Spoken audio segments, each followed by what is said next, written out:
மாத கிரகம் சொல்லக்கூடிய இந்த சூரிய பகவான் உங்கள் ராசிக்கு அதிபதி இப்போ எந்த இடத்துல இருக்கிறாரு அப்படி பார்த்தீங்கன்னா கும்ப ராசியில், அதாவது இன்னைக்கு நட்பாக இருக்கிறார்.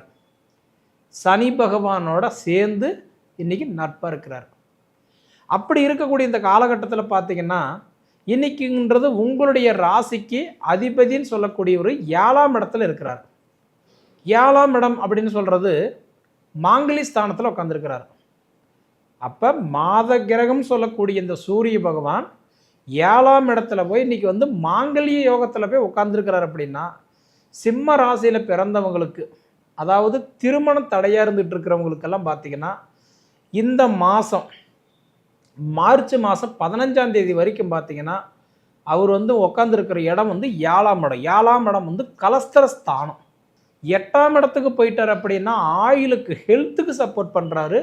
வீடு வாங்குறதுக்கோ, வீடு கட்டுறதுக்கோ, வீடு ஆல்ட்ரேஷன் பண்ணுறதுக்கோ, இடம் கிரயம் பண்ணுறதுக்கோ இந்த மாதிரி இடத்துக்கு சப்போர்ட் பண்ணுறாரு. அப்போ சரிபாதியை நீங்கள் பிரிச்சுக்கோங்க. 15 தேதி வரைக்கும் பார்த்தீங்கன்னா திருமணத்துக்கு நல்லா இருக்குது.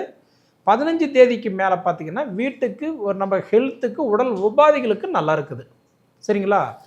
அதே மாதிரி பார்த்தீங்க அப்படின்னா இப்போ உங்கள் ராசிக்கு அதிபதி சூரிய பகவான் வந்து 7ஆம் இடத்துல இருக்கும்போது இதே மாதம் பார்த்தீங்கன்னா மார்ச் மாதம் 29ஆம் தேதி அன்னைக்கு சனி பயிற்சி ஆகிறாரு.